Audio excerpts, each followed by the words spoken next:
Hello and welcome to Firstpost. It's been a couple of days since India and Pakistan decided to pause their military operations, especially the aerial battle that was going on.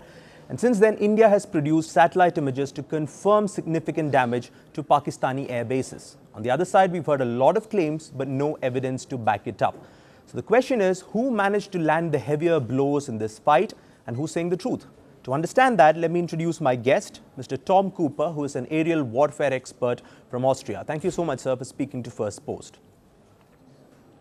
Thank you very much for inviting me. Nice to be with you.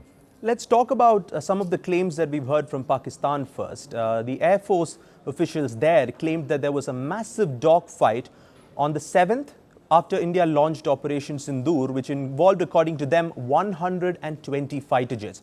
Now, India has not confirmed such a dogfight. Now, I'm wondering what you make of this claim made by the Pakistanis. 120 fighter jets in a dogfight would be quite a significant aerial battle. Well, dogfight, strictly speaking, in military terms, means the jets are close nearby and maneuvering for positional advantage in terms of one trying to get behind the other. This was not the case, as simple as that. There were some 30, 40 Pakistani aircraft, interceptors, airborne over northern Pakistan, and there were even more, some 50, 60 Indian fighter jets airborne over northwestern India, over India-administered Kashmir. So, and there was an exchange of fire from both sides. That means Pakistanis were shooting their air-to-air missiles from very long ranges, up to 200 kilometers, means usually something like 180 or 80 kilometers inside Pakistan, against Indian jets, which were anywhere between 0 and 100 kilometers, perhaps even 120 kilometers inside India. Or in other instances, there were Indian strike formations attacking targets inside Pakistan, inside Pakistan occupied parts of Kashmir, and striking them with air-to-ground missiles, and Pakistanis shooting air-to-air missiles at these jets as they were either involved in ground attacks or withdrawing from these. So it was not a classic dogfight in terms of Battle of Britain, but it was a big air battle stretching for something like 500 kilometers on north-south axis. That said, this was just the start. It was something like first such air battle. There were additional battles, especially on 8th and 9th of, actually particularly on 9th of May, in which Indian Air Force has found a way to force Pakistani Air Force away from the international border, away from the line of control, to gain space, to gain the ability to approach closer to Pakistani airspace and launch airstrikes with long-range air-to-ground missiles in order to hit targets deep inside Pakistan. And I'm talking about 200, 300 kilometers deep into Pakistan. And this is something Pakistanis are not talking at all. Yeah, you mentioned those deep strikes, and we've all seen the satellite evidence confirming the sort of damage that's caused on those bases. Now, I was wondering, how would those strikes have degraded the abilities of the Pakistani Air Force, especially the air defenses, and how long would it take for an Air Force to recover from the sort of damage that India caused to Pakistan? Excellent questions. So when you talk about, let's say, one air base, okay, it's something like 3 or 5 kilometers long, stretching over 3 or 5 kilometers and 2 or 3 kilometers wide. So now you have the situation where it is a very heavily fortified, most of bases in Pakistan, the same in India. So you cannot knock out, you cannot destroy that base with a single strike, with a single hit. You would need 50, 60, 100 missiles, bombs, whatever, hitting precisely in order to really obliterate an air base. I mean, this is now the nice thing for India. Indian Air Force and Indian ground forces, by deploying means of electronic countermeasures, by using UAVs, attack UAVs, and then long-range air-to-ground missiles, have managed to hit selected spots on selected Pakistani air bases. They didn't go for hitting everything. They went for striking specific points at runways and striking specific hangars. Inside these hangars, there are aircraft undergoing maintenance. There is lots of Pakistani Air Force personnel, and we have seen, I think, 4 or 5 clear evidence of 4 or 5 cases where such hangars have been hit. There are aircraft inside, and you can be sure there was personnel inside. So now for the second part of your question, how long does it take to recover from such strikes? Depends on severity of the damage. Of course, knocking out one aircraft parked inside a hangar is not causing much damage, because there are still some, depends on the type of aircraft in question, between 5 and 12, 16, 18 other aircraft in the same unit. But if you deliver such a strike and also kill or wound lots of personnel, then you are deleting a big part of the unit in question as well. And that is crucial, because without personnel, units are becoming unable to continue operations. Moreover, in this case, we had a situation where Indian Air Force was capable of delivering such airstrikes on Pakistani air bases because it has, whether the Indian Air Force or other means, has not only hit air bases per se, but has also suppressed Pakistani air defenses, ground-based air defenses, and Pakistani Air Force, which means that it must have found the way to electronically disturb or even directly hit lots of Pakistani radars, air defense systems, and whether there were also aircraft hit or not in the air, Pakistanis wouldn't say. But such things do not happen by accident. They happen to deliberate, well-planned, well-orchestrated action, operations by well-trained personnel who knows how to deploy their weapons to the advantage. And this is what has happened. This is a simple deduction in these regards. I'll come to the air defenses of Pakistan and how they failed to intercept the Indian attacks. But before that, India has repeatedly said that these are limited operations and the objective was not to create a situation of all-out war. Yes. In that case, would you agree that if the Indian Air Force did start an operation with the intention of crippling the Pakistani Air Force, it could have been just a matter of days before it was done, or maybe even hours? Obviously. I mean, what was that, 96 hours from the start, from the first strike, and India was already so far to, okay, Indian officials are not going to like me telling this, but striking Pakistani nuclear weapon storage facilities, denying Pakistan this ultimate option of striking back at India. When all other options have failed, all the conventional options, there was obviously some kind of maneuvering on the part of Pakistan, or the Pakistani armed forces, and New Delhi still felt confident enough to strike at such facilities. This is the crucial point in this entire drama, because this means New Delhi feels confident that it can knock out entrances to such facilities, knock out command centers, and therefore deny the Pakistanis the option of going nuclear. I mean, I cannot emphasize this strongly enough. This is that's why I've titled this with clear-cut victory, because it means India has defeated the Pakistani deterrent. It has also defeated the mass of Pakistani air defenses to the degree where it could freely target even such objects. From that point of view, had India continued this operation, it would have enjoyed the freedom to obliterate also Pakistani ground forces deployed along the line of control or along the border or wherever else, because it had the freedom of operation, which is necessary for this kind of operations. In the military science, you always start with degrading or destroying the enemy air defenses, and then you develop further.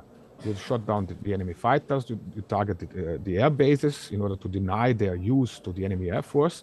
And then once you have done this part of the job, you go over to destroying enemy ground forces. And this is where New Delhi then decided, okay, we are going to accept the Pakistani sounding of ceasefire, even if not calling it a ceasefire. You mentioned the strikes on the nuclear sites. Of course, the Indian side has not confirmed this, but would you say that's the alarming piece of intel that several American media houses were reporting that forced the Americans to intervene and basically carry that message from the Pakistanis that they're suing for peace? Do you think that nuclear strike was the trigger for this?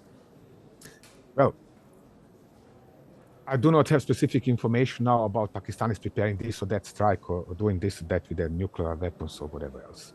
But I have what I've got from my sources, from my contacts, for example, in New Delhi, but also indirectly in Pakistan, was that there was first a growing panic in Islamabad because all of a sudden this Pakistani integrated air defense system was largely disabled, which meant, I said, India was free to strike whatever it wanted to strike inside Pakistan. It was not entirely free, but it doesn't mean that everything was obliterated or something. On the contrary, but it was the Pakistani integrated air defense system was degraded enough for India to get close to the border, even inside Pakistan, and strike with different weaponry at different targets. So, logical conclusion, Pakistan is in sort of panic, let's call it this way, to keep it simple.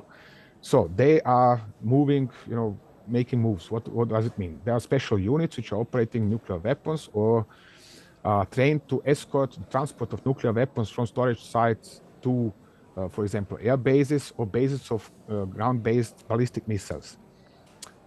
There might have been maneuvering in this regard, I don't know for sure, but at that point in time, New Delhi was feeling confident enough to say, for example, to say, okay, if they are making moves in this direction, we are going to strike the entrances to and command facilities for such operations. And this is what they've done, as far as I can assess. There is a clear video of explosions at the entrances, both entrances to the nuclear storage facility at Mushaf Air Base. This is a Goda complex, something like 15 kilometers out of the main base. And I mean, excuse me, but I doubt that Pakistanis would shoot at their own facility of this kind. And while honorable generals or air marshals, excuse me, in New Delhi might say that they do not know what was going on in that underground facilities, my impression is, or my information is that Pakistanis weren't growing mushrooms inside that facility or some sort of vegetables or whatever. So, and also Indian, as far as I know them, Indian generals are not of the kind who is going to play with such facilities. They're not going to order their air force or other forces using long-range land attack missiles to shoot wildly in that direction. Nobody is doing that. This would be worse than gambling actually. So what they did was to bring the decision. Okay, we are now going to strike Nur Khan Air Base Command Center, and we are going to shut these two entrances to that facility at Mushaf by striking them. Right. There is obvious evidence for this, and there is nothing more to say in this regards. That New Delhi is not boasting around.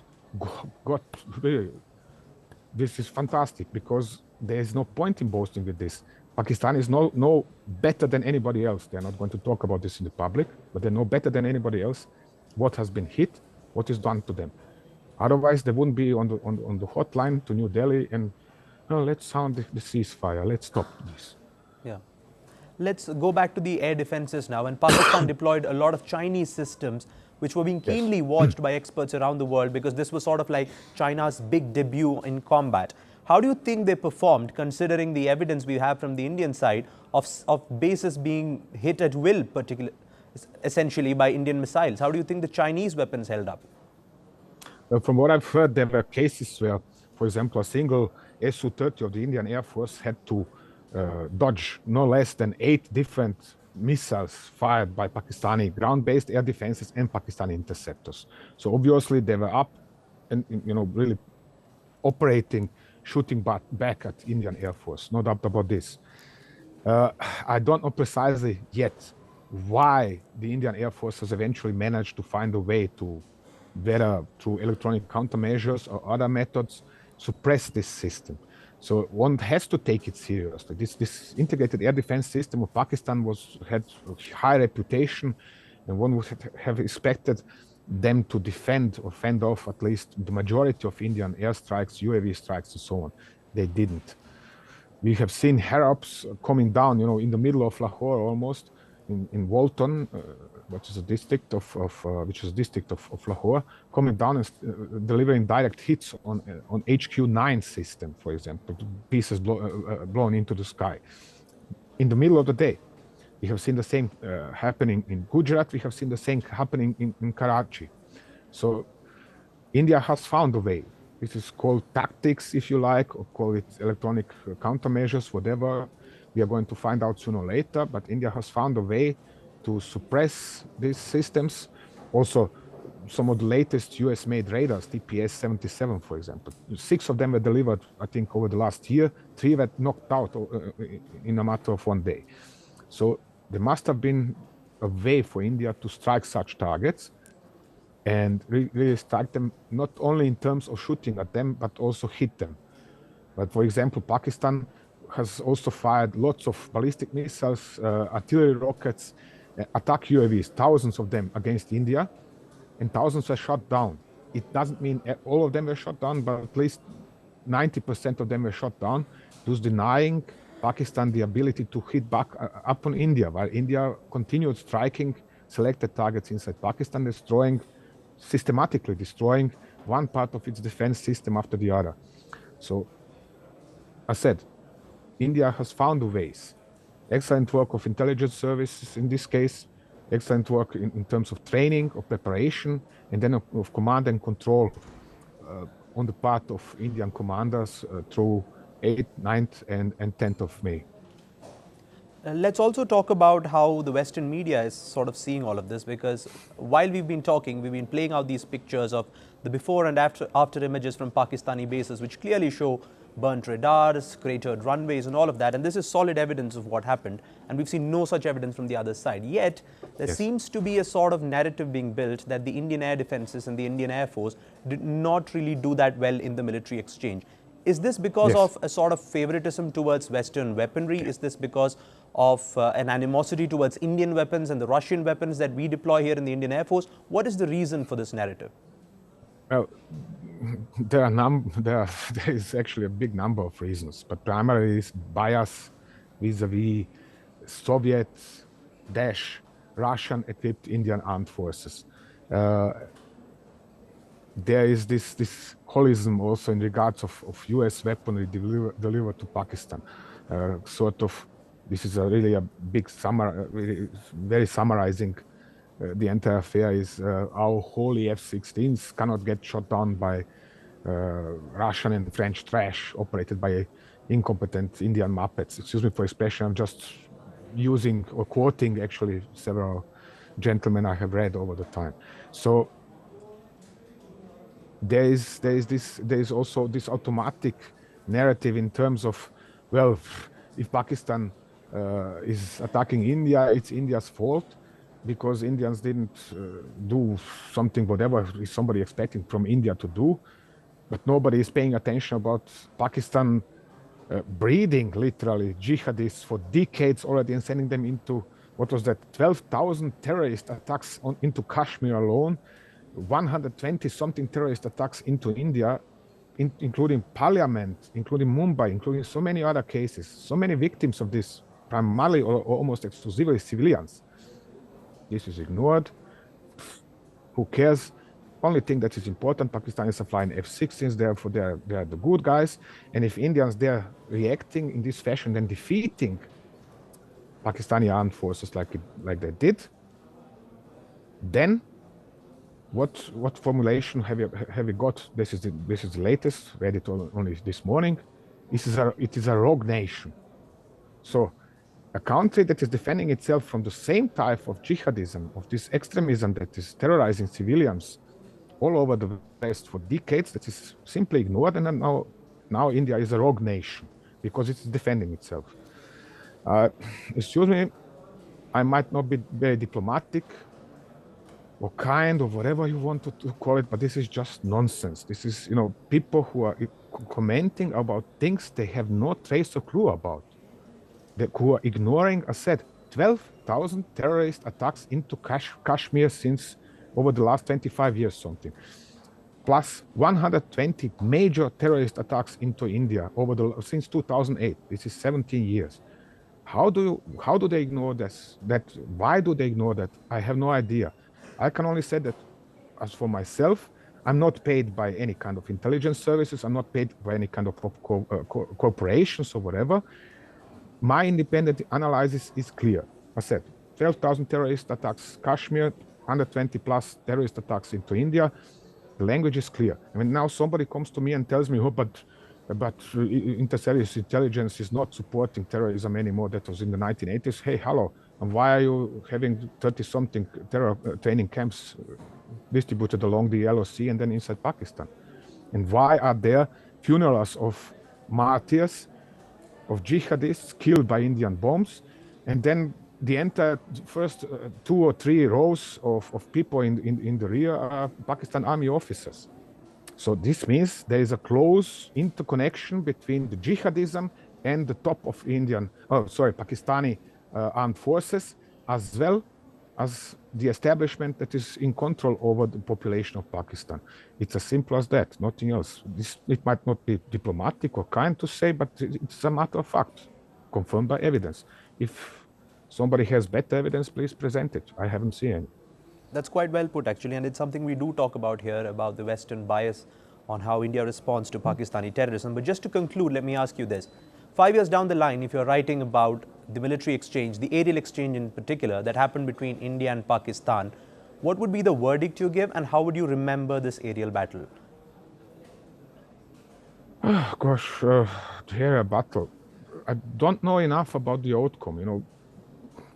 My experience is that what we get to see during the conflict is perhaps 10% of what has actually happened. And this is based on studies of dozens of conflicts, you know. When you go back to Arab-Israeli wars of 73 or 67 or whatever, Iran-Iraq war, so many wars in Africa, during the conflict, you get perhaps one picture of an aircraft that is shot down, and there are 10 others you don't know that they're shot down, that you find out only years later that they have been shot down. Therefore, I cannot really tell you it is now this or that way. I know that you like to hear the conclusion is that it is a clear-cut victory for India, because for a simple reason, I said there is a system in military operations, and at the top of that system is striking enemy nuclear facilities. When you are so far that you can strike enemy nuclear facilities, then it's game over for the other side, and it's a clear-cut victory. That is in this regards. And what has exactly happened during the air combats, we are going to see. This is yet to find out. For this, I'll have to research who knows how long, and find contacts to Indian Air Force officers, to Pakistani Air Force officers, and so on, like in the past. You're right. There are a lot of things that we still don't know about what happened on those nights, but the pictures we do have released from the Indian side confirm the sort of damage to Pakistani bases. Yes. You know, the overall picture, the grand picture, is that of India ending this conflict by striking deep into Pakistan, and Pakistan being unable to hit back upon India. This is a clear-cut victory. Because I said, again, nobody is striking nuclear facilities or command centers if not absolutely sure they can't hit back. And if the enemy cannot hit back upon you, then you are the winner. It's plain simple, really. And we just hope that those pictures, more people across the world see those pictures and draw their conclusions on what happened on those nights and who had the upper hand in the air. Thank you so much, Mr. Tom Cooper, for speaking to Firstpost. You're most welcome. Thank you very much for your attention.